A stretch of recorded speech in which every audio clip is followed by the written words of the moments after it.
watching Business Morning, and this is, of course, the breaking news. 4 members of staff of the Osun State College of Technology, SRK, who were kidnapped or abducted by gunmen on Tuesday, have reportedly regained their freedom. Our correspondent reports that the release of the captives have been confirmed by the police public relations officer in Osun State, Folashade Odoro.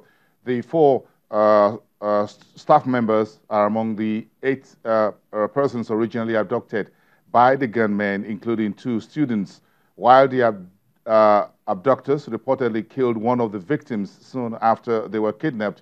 They later released 3 of the captives, comprising of 1 lecturer and 2 students. The released captives claimed that their assailants were armed headsmen who were demanding a ransom.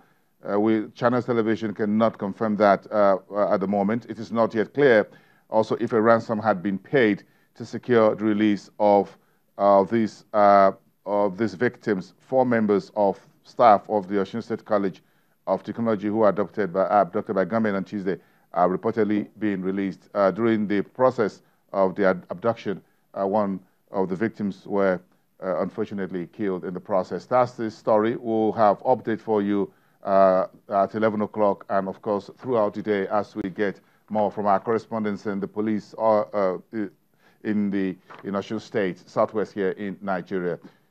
Let's get back to the world of financial inclusion.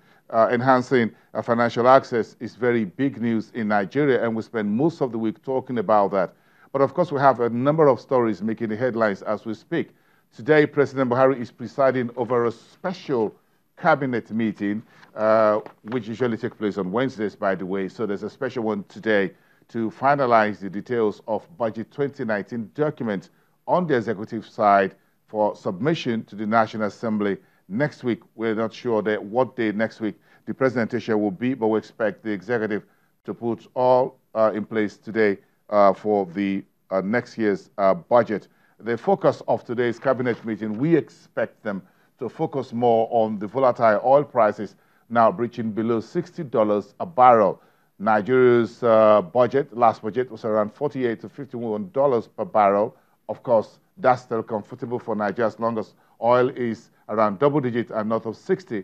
Nigeria will be comfortable as far as balancing the books is concerned. But again, there will be concern also about oil output. OPEC meeting still concluded last night without a deal. So there's an OPEC and non-OPEC meeting taking place in Vienna today. Nigeria's junior oil minister, Dr. Ebe Kachiko, is attending the meeting, and he says Nigeria is not ready to join the cutback among oil-producing states. That's the story. Of course, the cabinet meeting today, special cabinet meeting, will also focus on Nigeria's flagging revenue, which is now around 5% of the country's GDP.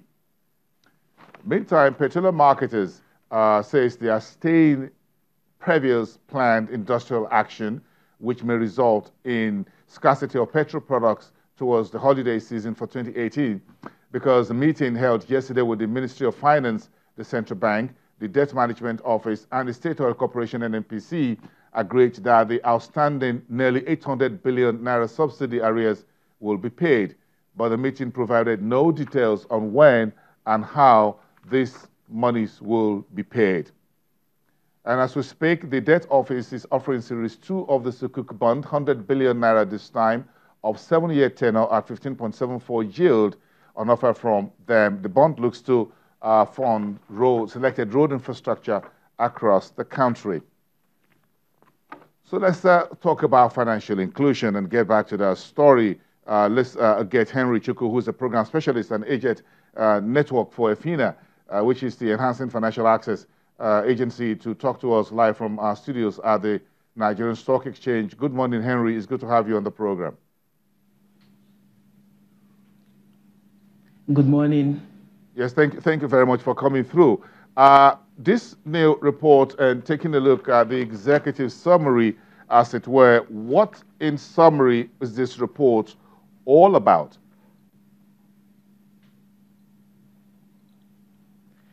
Okay, EFINA Access to Financial Services in Nigeria 2018 survey we plan to launch next week by 11th of December.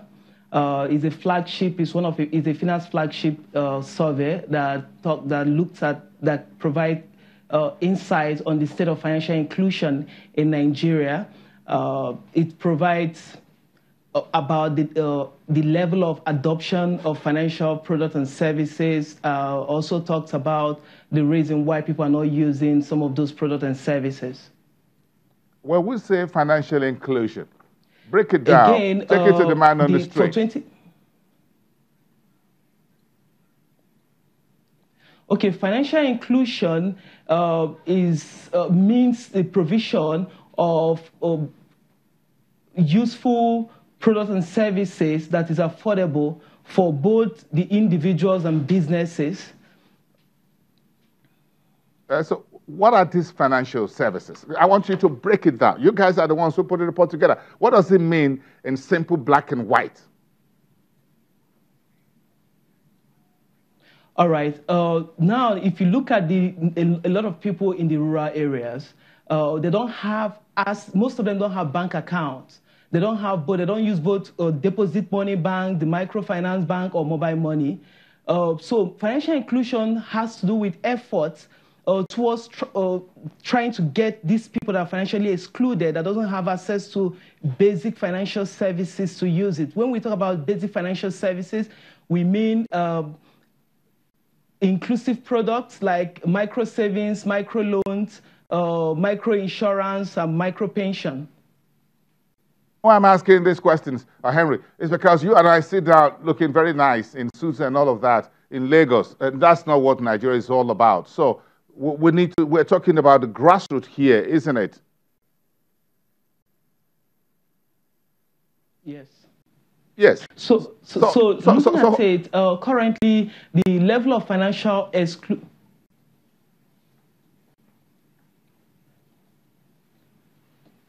Can you hear me?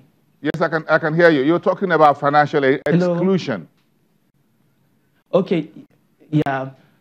So when you look at the level of financial exclusion in Nigeria, we have about 40.1% of the adult population excluded. When I say excluded, they don't have access to deposit money bank. They don't have accounts.